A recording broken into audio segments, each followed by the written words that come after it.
It is early September 1945, somewhere inside a humid valley on Luzon, where the last monsoon rains cling to the roofs of an improvised American processing camp.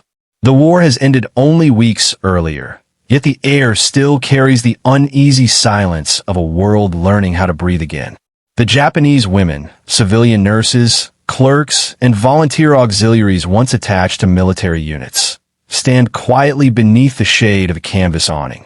Their uniforms are worn, their faces thin from months of retreat and uncertainty. They expect interrogation, ration lines, perhaps another round of medical inspection. What they do not expect is the sound of wooden crates being lowered onto the ground, the thud echoing across the compound like an unfamiliar promise. An American sergeant cuts the wire, pries the lid open, and lifts out something none of the women had imagined seeing in captivity: books. Hardcovers, paperbacks, small language readers, Red Cross donations, even a few children's titles.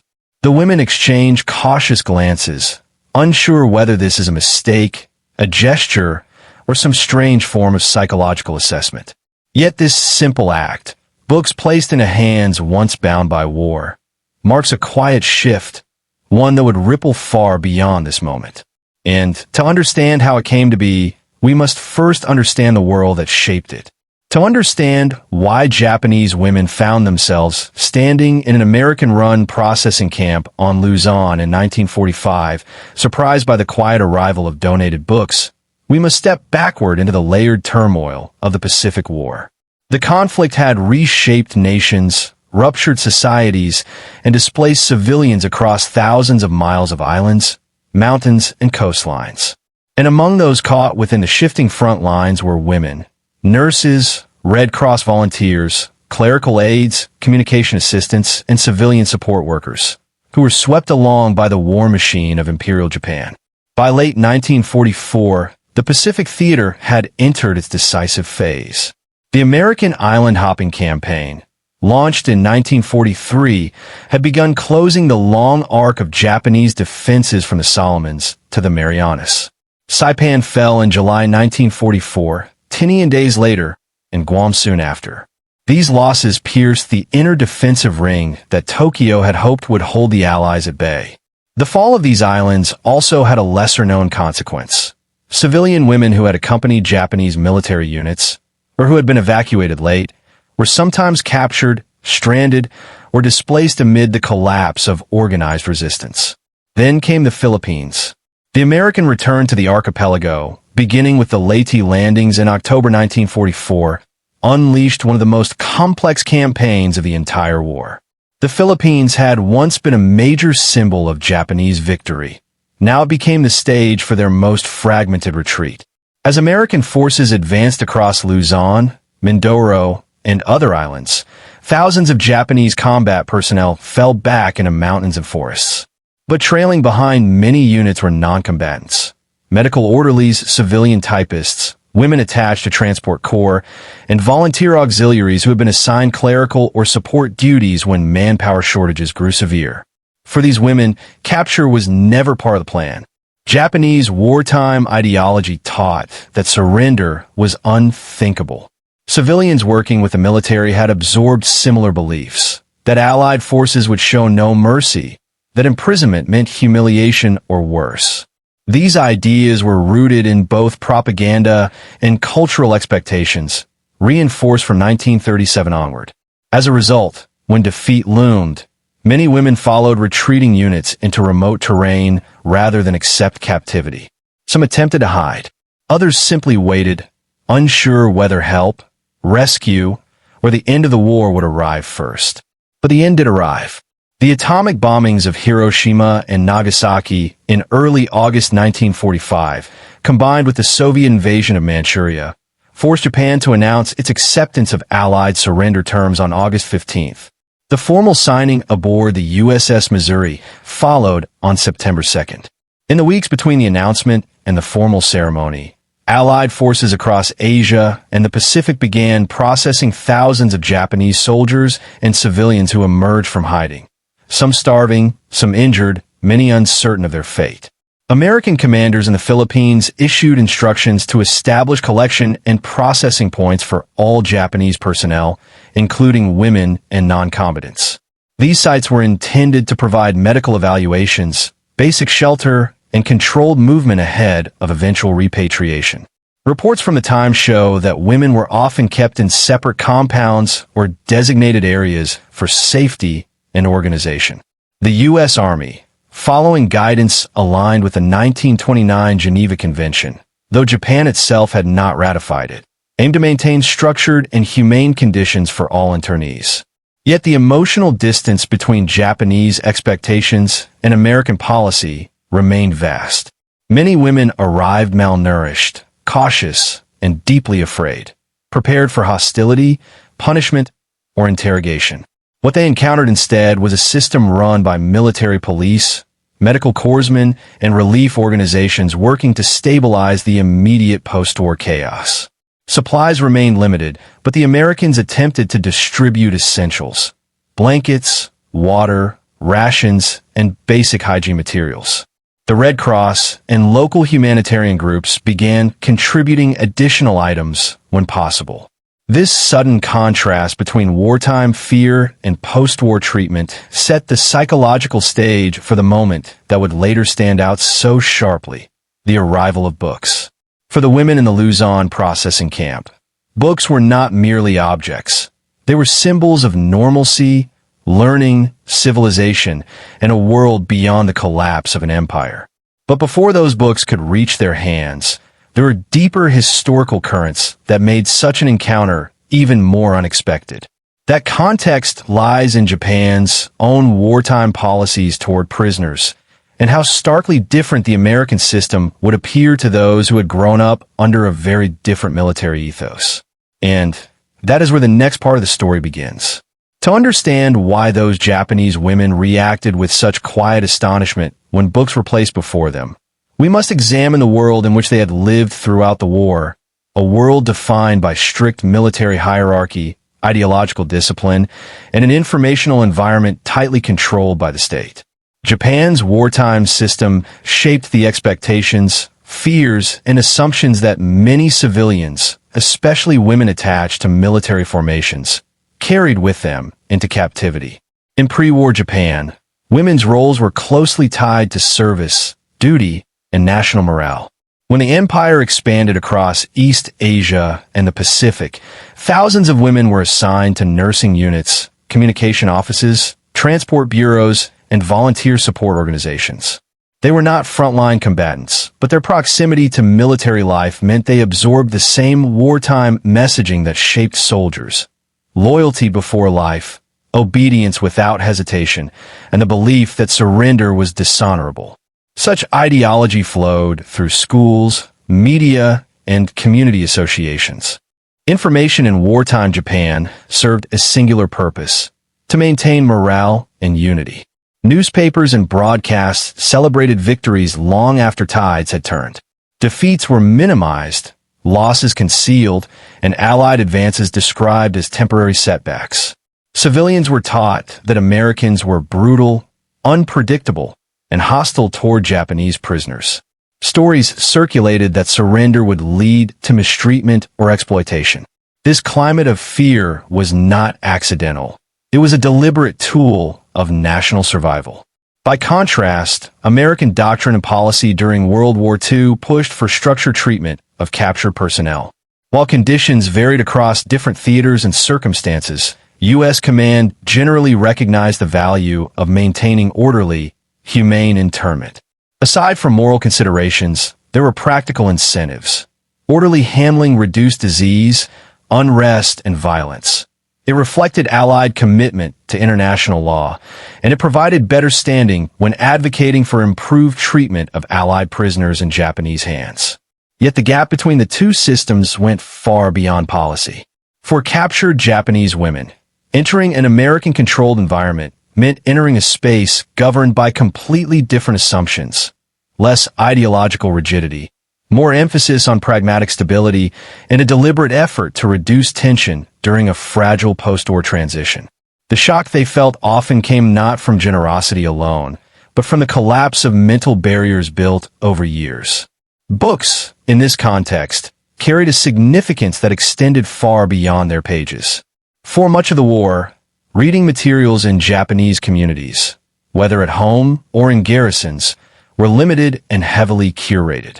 Civilians consumed state-approved literature, educational texts, and patriotic materials. Access to foreign books was nearly non-existent. Even within Japan's colonies and occupied territories, libraries often contained only government-sanctioned works.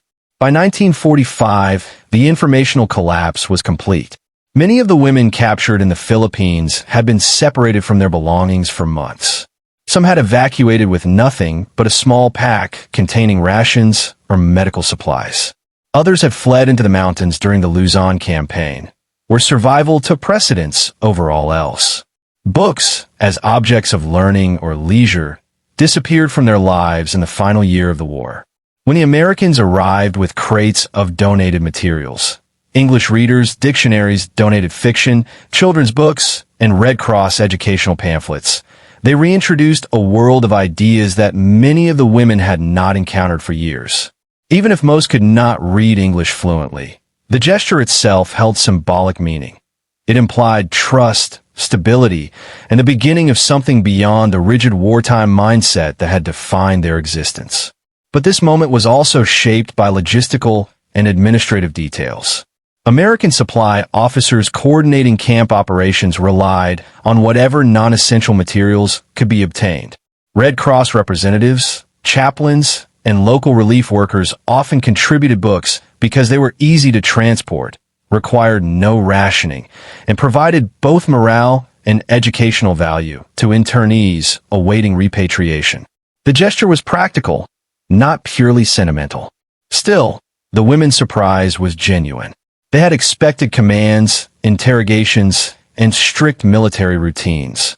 Instead, the presence of reading materials suggested a degree of autonomy, humanity, and personal dignity. It hinted that captivity did not mean erasure of identity. It showed that the war was over, not only in political terms, but in the daily rhythms of life. Yet this moment did not stand alone. It was part of a broader pattern of interactions, perceptions, and policies that shaped the emotional landscape of Japanese women in American custody. These layers, the human, tactical, logistical, cultural, and moral, form the angles through which we can fully understand the significance of that single morning on Luzon. And it is through those angles that the deeper meaning of the event begins to take shape. When Japanese women entered American-controlled processing camps in the Philippines, their emotional landscape was shaped by years of propaganda, exhaustion, and separation from home. Many had been on the move for months as the front collapsed across Luzon's valleys and ridges. They had slept in abandoned shacks, moved through forests to avoid air patrols, and survived on dwindling food stocks. By the time they reached American lines, they were physically weakened and mentally strained. Yet the most powerful force shaping their reactions was not the physical hardship, but the psychological imprint of wartime indoctrination. For much of the conflict, Japanese civilians, especially those supporting the military, were warned that surrender meant shame. Stories circulated that Allied forces would treat prisoners harshly. Because of this, even when the war ended, approaching an American checkpoint required overcoming deep-seated fear. But once inside the camp perimeter, the expected cruelty did not materialize. Women were registered, examined by medics, and given rations. They were spoken to through interpreters or with simple gestures. The atmosphere was controlled, but not brutal.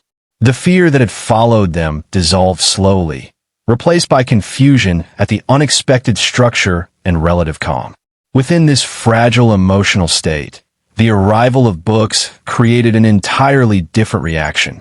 Books did not belong to the world of military orders. They belonged to the world of learning, leisure, and ordinary life, things absent since the early years of the war. For many women, they symbolized a return to civilization after a long descent into survival mode. The gesture was small, but its emotional impact was amplified by exhaustion and uncertainty, turning a mundane item into a reminder of a world they had thought lost. This deeply human dimension explains why something as simple as reading material could strike them with such unexpected force.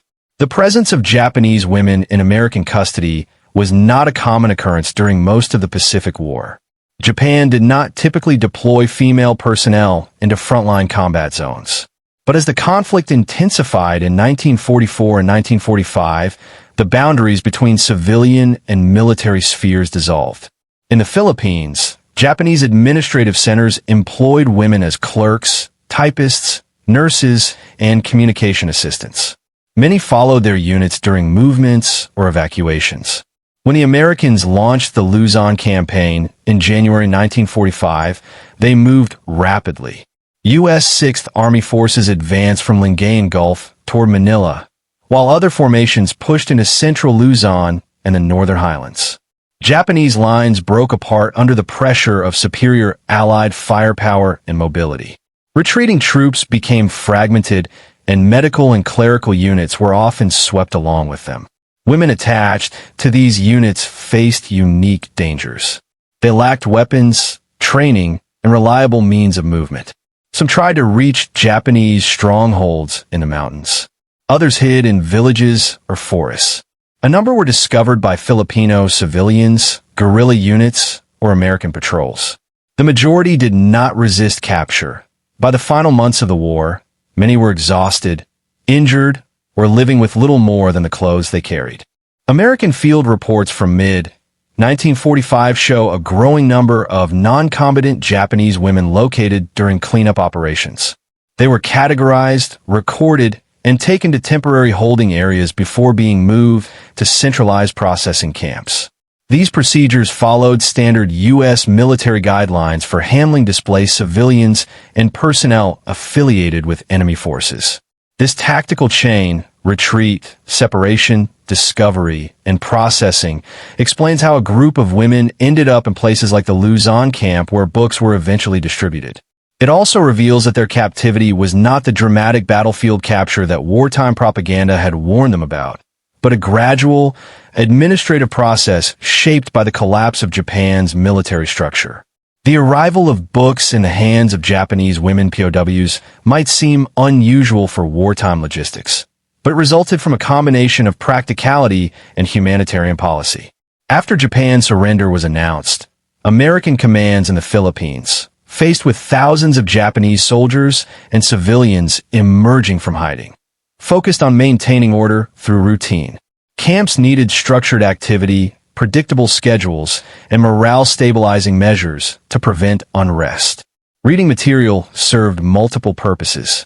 It provided quiet occupation, reduced tension, and offered educational value during uncertain waiting periods. Even if many internees could not read English fluently, simple readers and illustrated books offered ways to pass time and maintain calm. The books themselves came from varied sources. Red Cross personnel, both American and international, supplied educational materials, pamphlets, and simple dictionaries. U.S. chaplains contributed religious and children's literature. Army Special Services, responsible for morale and recreation, distributed books from existing stockpiles, including titles previously meant for American troops. Local civilian relief organizations in the Philippines also donated materials, some in English, some in other languages. Logistically, books were ideal. They did not spoil, required no rationing, and could be transported in crates or sacks without special preservation.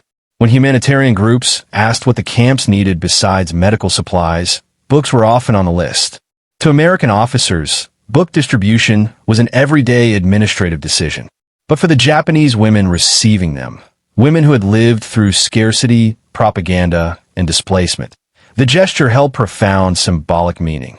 And it is from these combined angles, human fear, tactical displacement, and logistical practicality, that the deeper layers of the event emerge, preparing us to examine the remaining dimensions of leadership, culture, ideology, and moral responsibility.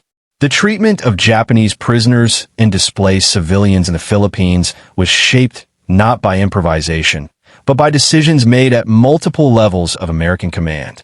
General Douglas MacArthur, overseeing operations in the region, directed his staff to ensure orderly processing of all Japanese personnel, emphasizing security, medical care, and the expedited repatriation of civilians when feasible.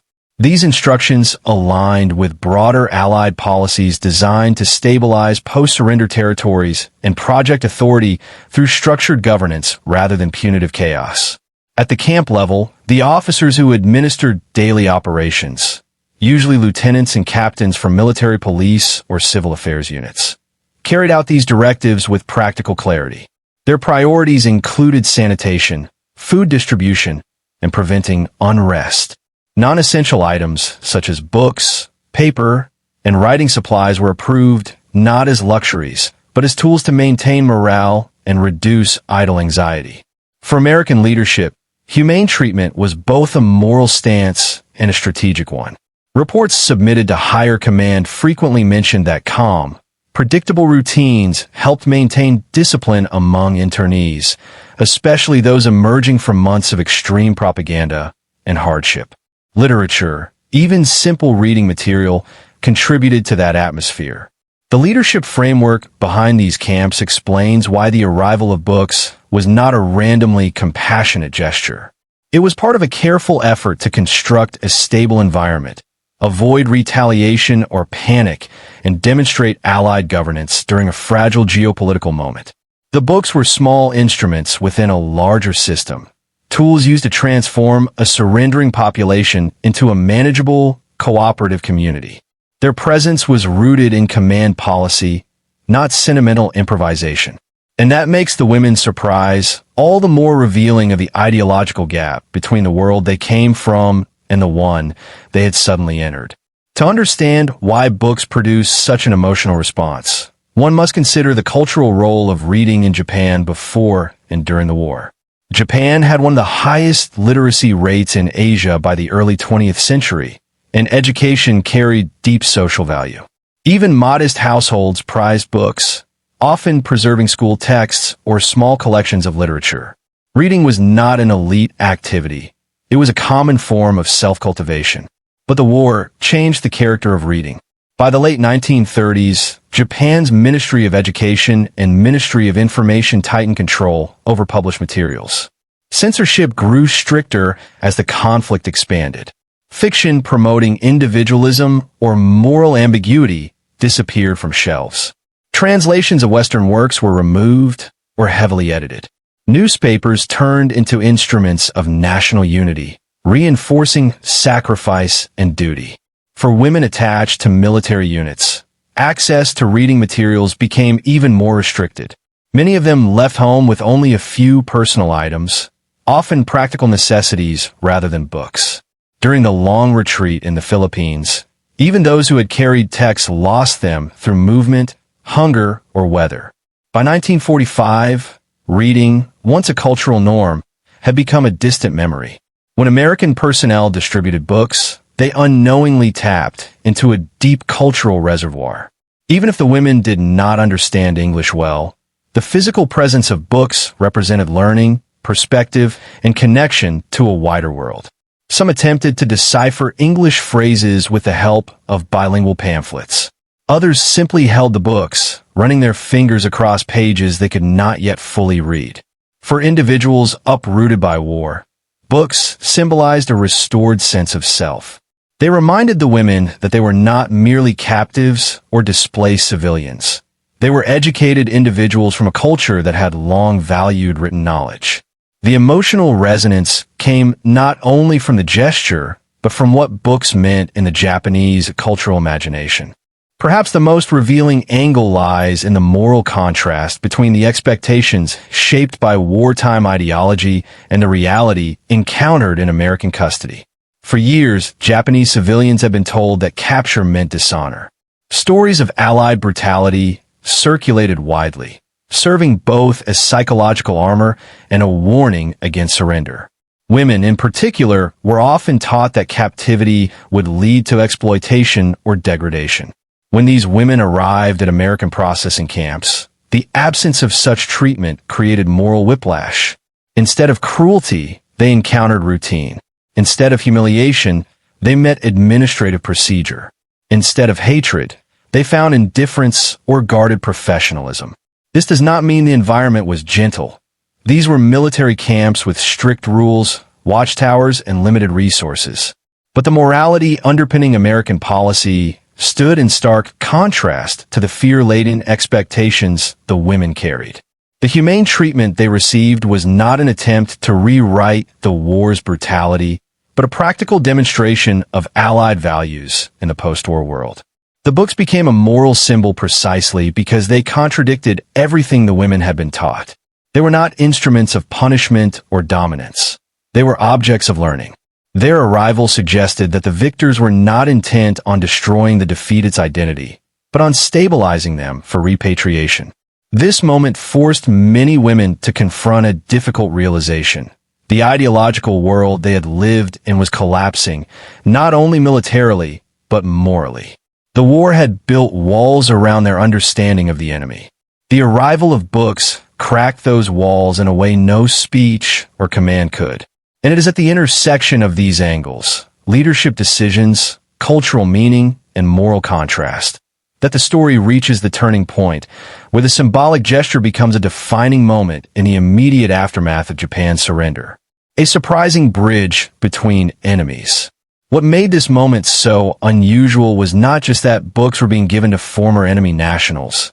It was who was giving them and why. For months, American units stationed across the Pacific had been urged to maintain strict discipline and avoid unnecessary interaction with Japanese civilians and auxiliaries.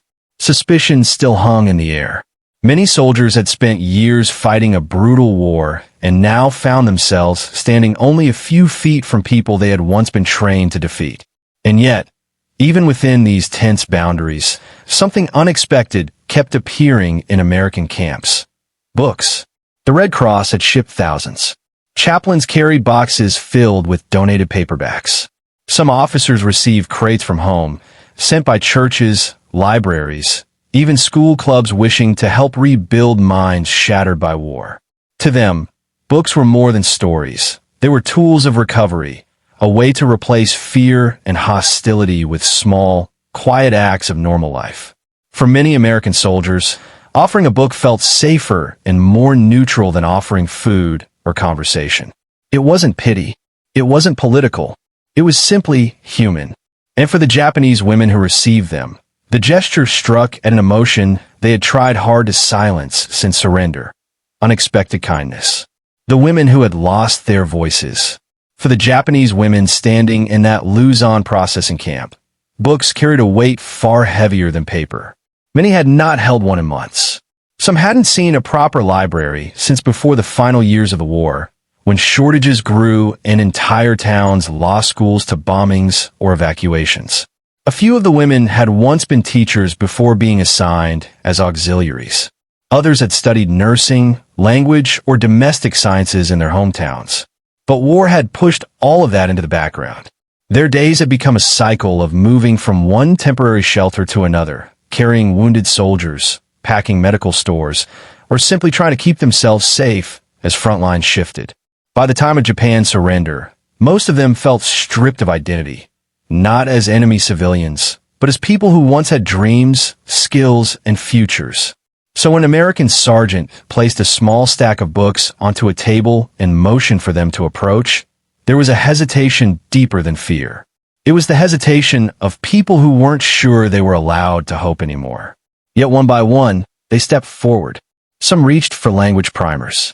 Others picked up novels, even if they couldn't read the English words inside. A few simply held the books against their chest, as if reminding themselves that learning, imagination, and thought still belonged to them. What none of them knew yet was that this simple offering would grow into something much larger, an unexpected exchange that would reshape the final weeks of their time in American custody. The arrival at Luzon processing camp. It was September 5th, 1945. The sun rose over a narrow valley in northern Luzon, filtering through the haze of the lingering monsoon. Dirt paths wound between low wooden buildings where American MPs had set up temporary barracks for displaced Japanese personnel. The air smelled of damp earth, ration coffee, and the faint tang of antiseptic from the medics' tents. By mid-morning, small groups of Japanese women began arriving from scattered holding points. Some had walked for days with minimal guidance, following instructions from Filipino guides or the occasional American patrol. Others had been carried in stretchers after long treks through the mountains. Each woman carried the invisible weight of expectation, humiliation, interrogation, perhaps punishment. They were prepared for the worst. At the camp gates, American soldiers greeted them with measured formality. Papers were checked, identities recorded, and medical assessments conducted. The women observed the procedure quietly, noting uniforms, badges, and the calm discipline of the Americans. There were no shouts, no sudden commands, no harsh words, only order. Medical teams examined the women, offering clean water, basic rations, and temporary shelter. Some nurses were given beds, others mats on the floor. The routine was unfamiliar, but not threatening. Still, a low hum of tension remained. Years of wartime fear could not dissolve instantly. Then came the moment that would be remembered in camp diaries and later testimonies: the arrival of crates. They were wheeled in by MPs, labeled simply books, Red Cross/recreational materials. The women paused. They had anticipated weapons, interrogators, or even harsh punishment. Instead, they saw wooden boxes with painted lettering. Officers opened the crates carefully, lifting out paperback novels, language primers, children's storybooks, and small illustrated volumes. The women exchanged tentative glances, unsure whether this was a test or a gesture of generosity. A young clerk among the group whispered to another in broken Japanese, "Why are they giving this to us?" American MPs offered gestures of reassurance, indicating the books were for the women to use freely while awaiting processing and repatriation. One officer, noting hesitation, suggested that some titles might help improve English comprehension or pass the time.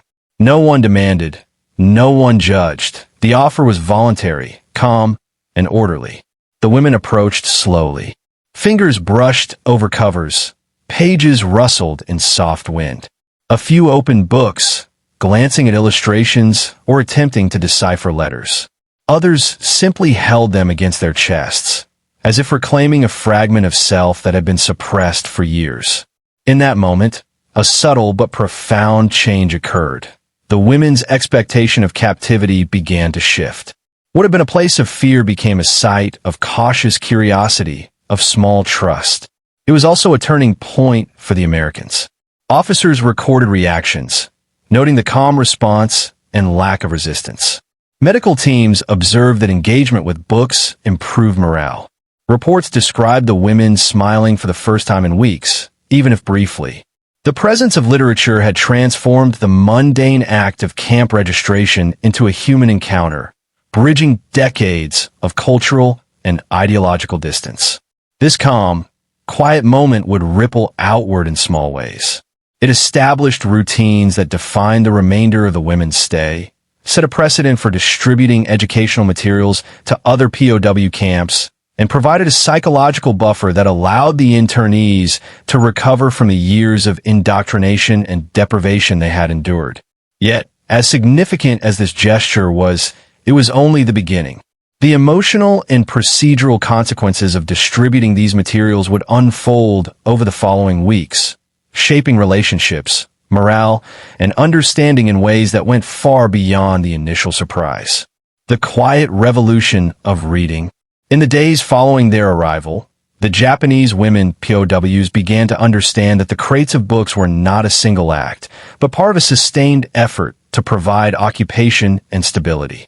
Each morning, as the sun rose over the tropical valley, orderly lines formed in front of the makeshift library tent, where stacks of books were arranged on wooden tables. Small signs in English and Japanese explained that the materials were for their use. No one monitored them excessively. There were no penalties for choosing one book over another, no restrictions beyond respect for others. Some women approached hesitantly, picking up simple illustrated volumes or basic English primers. Others lingered nearby, observing their peers. Slowly, a subtle rhythm took shape. Reading became an accepted part of the camp day. Women whispered to one another about stories, attempted to translate unfamiliar words, and in some cases, even began teaching one another basic English phrases. Those who had once worked as clerks, nurses, or teachers found familiar patterns in letters and sentences. The books offered structure, distraction, and, above all, a reclaiming of identity. American officers and Red Cross personnel took careful note. Field reports from the period highlight that engagement with reading material contributed to calmer, more cooperative behavior. Camp routines included a brief period each morning for reading or quiet study, followed by chores, medical checks, and group meals. Observers recorded that morale improved and minor disputes were fewer. The gesture of providing books, while simple in material terms, became an instrument of psychological stabilization. For the women themselves, the impact was profound. Diaries, letters, and post-war testimonies describe moments of silent astonishment, of fingers tracing letters long forgotten, and of small smiles breaking through months of fear. One account recalls a young nurse holding a children's storybook against her chest, whispering the title aloud with disbelief. "Stories for us?" Another describes a clerk who had lost her family during the retreat, poring over an English novel and quietly teaching a companion to sound out a few words. In these small acts, hope returned incrementally. Yet the books were more than tools of education or morale. They symbolized an entirely different form of authority. The Americans, victors in war, were demonstrating restraint, order, and humanity. They were asserting dominance not through fear, but through structured civility. For women who had been steeped in decades of wartime ideology, this moral contrast was startling. Many later wrote that they could scarcely believe the simple generosity, or that such actions might occur at all in the shadow of a defeated empire. The ripple extended beyond the camp itself. Some women, having learned to read English through primers or short stories, later used these skills during repatriation to communicate more effectively with Allied personnel or to record their experiences. Others retained books as personal mementos, small reminders of the first moments when a war's brutality gave way to order, empathy, and recovery. The distribution of books, initially a quiet logistical choice, thus became a turning point. It marked a subtle, almost invisible shift in the psychological landscape of captivity. Fear and uncertainty persisted, but the women now possessed a means to regain control, to reconnect with knowledge, and to reassert their own intellectual and emotional agency. As the days passed, the camp settled into a delicate balance. Tasks were completed with cooperation rather than coercion, and reading became both a shared and private refuge. In retrospect, historians note that this intervention, modest in scale but profound in effect, reflected a broader American approach to post-war occupation, orderly governance, respect for civilian life, and the use of culture and education as instruments of stabilization. And with the women gradually regaining a sense of self, the stage was set to examine the aftermath, how these actions influenced repatriation, post-war memory, and the long-term consequences for both captives and their former captors. The days after surrender. In the weeks following Japan's surrender and the arrival of books in Luzon's processing camp, the Japanese women POWs settled into a routine that was both mundane and transformative. The initial shock of captivity gave way to the rhythms of daily life. Medical checks, structured meals, chores, and, most unusually, reading sessions. The crates of literature became more than objects. They were markers of stability and signals of human decency after years of upheaval. Camp records from September and October 1945 detail these small but meaningful changes. Officers noted that women who engaged with reading material demonstrated increased cooperation during registration and inspections. Minor disputes over sleeping arrangements, personal space, or ration distribution declined noticeably. Field clerks documented the allocation of books by name, maintaining careful inventories while observing the internees' reactions. Reports consistently emphasize calm, curiosity, and gradual engagement, in contrast to the initial fear and hesitation upon arrival. Medical personnel observed another effect. The monotony and psychological strain of displacement often exacerbated fatigue, anxiety, and low morale. Books offered distraction, mental stimulation, and a sense of personal agency. Diaries recovered from the period describe women quietly reading in the evenings, attempting English phrases, or discussing stories in small groups. For many, this was the first time in months that they experienced a semblance of normalcy. Rations and hygiene continued under strict supervision, yet even these routine tasks were influenced by the calmer camp environment. Officers remarked that women who engaged with reading material were more likely to comply voluntarily with instructions, suggesting that the gesture had broader operational benefits. The presence of books, combined with structured daily routines, helped maintain order during a period when large groups of recently surrendered personnel could have easily created chaos. Correspondence between Red Cross field representatives and U.S. military administrators highlights an additional consequence. Humanitarian outreach fostered trust. Letters noted that the women's surprise and quiet gratitude indicated a growing recognition that captivity need not be defined solely by fear. Some Red Cross observers even described informal conversations in which women expressed astonishment that victors could act with restraint, civility, and consideration. These accounts suggest that small acts, such as distributing books, carried a disproportionate emotional and social weight, reshaping perceptions of the enemy and the meaning of surrender. The immediate post-surrender period also marked the beginning of systematic repatriation.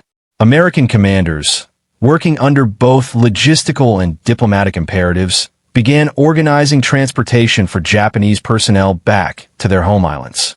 Women who had received books often retained them through transit, reading during periods of waiting and using them as tools for communication, morale, and education. Testimonies indicate that the books provided continuity, connecting camp life to the journey home and offering comfort amid uncertainty. Yet even as calm settled over the camp, the effects of the books and humane treatment extended beyond immediate order and morale. They influenced how the women processed the reality of Japan's defeat, their own survival, and the broader context of war.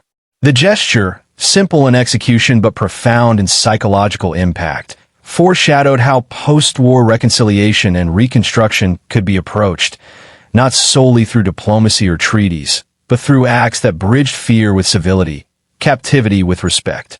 By the end of October 1945, camp records show that most women had engaged with at least one reading material. Observers noted small but meaningful changes in demeanor, increased willingness to follow instructions, reduced anxiety during medical checks, and even moments of quiet laughter or conversation. In a war characterized by fear, suspicion, and indoctrination, such signs were remarkable. The immediate aftermath thus established two critical outcomes. Operationally, camps remained orderly and cooperative. Psychologically, the women experienced a restored sense of agency and dignity. Both outcomes were intertwined, demonstrating how human-centered gestures, even as small as providing books, could stabilize a post-conflict environment. This foundation set the stage for Aftermath Part 2, where long-term consequences, repatriation, and post-war reflections would further reveal the ripple effects of those quiet moments in Luzon. Returning home and rebuilding identity. As the weeks of September and October 1945 unfolded, American personnel organized the repatriation of Japanese women from Luzon to ports for transport back to Japan. Ships carried hundreds at a time, each journey a quiet transition from displacement toward home, yet still framed by the vast consequences of the war. For many women, the books they had received remained a tangible connection to stability, continuity, and a brief sense of normal life amidst the upheaval of defeat. During transit, reading became both a personal refuge and a shared activity. Women compared notes on stories, taught one another English phrases, or quietly reflected on the text content. The simple act of reading, previously denied in the chaos of war, fostered a subtle but profound resilience. Diaries from survivors highlight this. A nurse wrote that opening the pages of a donated book felt like the first day of school I had never thought I would see again, while a clerk described using a language primer to write letters to family members, bridging both distance and cultural barriers. Upon arrival in Japan, women carried with them more than possessions. They carried an experience that contrasted sharply with wartime indoctrination. Testimonies from post-war interviews emphasize how the camp experience reshaped perceptions of Americans. While fear and mistrust had dominated early captivity, exposure to organized, humane treatment and the distribution of books created a lasting impression that surrender could coexist with dignity and that enemies were capable of measured civil behavior. The broader historical implications extended beyond individual memory. Field reports and later studies on the treatment of non-combatant POWs in the Philippines indicate that the success of these humane policies, small gestures like reading materials, organized routines, and respectful oversight, helped establish a model for post-war occupation and repatriation across the Pacific. Camps that maintained order while prioritizing morale and education faced fewer logistical challenges, reduced incidents of illness, and minimized conflict between captives and guards. In other words, small investments in psychological and cultural stability yielded tangible operational benefits. In the years that followed, some women credited the experience with shaping their post-war lives. A few entered teaching, nursing, or translation work, citing the engagement with books and English primers as a pivotal factor in rebuilding skills interrupted by war. Others carried books home as mementos, physical reminders that even in the shadow of surrender, human decency could be found. Historians note that these gestures contributed to subtle shifts in post-war Japanese-American understanding, especially regarding civilian interactions and non-combatant treatment. Yet the psychological legacy was perhaps the most significant. The shock of receiving books, a symbol of learning and autonomy, challenged deeply ingrained wartime beliefs about enemy behavior. For women who had been trained to expect hostility, the calm, organized, and even generous approach of American personnel offered a counter-narrative to years of fear. This realization, however quiet and private, marked the first steps toward reconstructing trust, personal identity, and cultural agency after the war.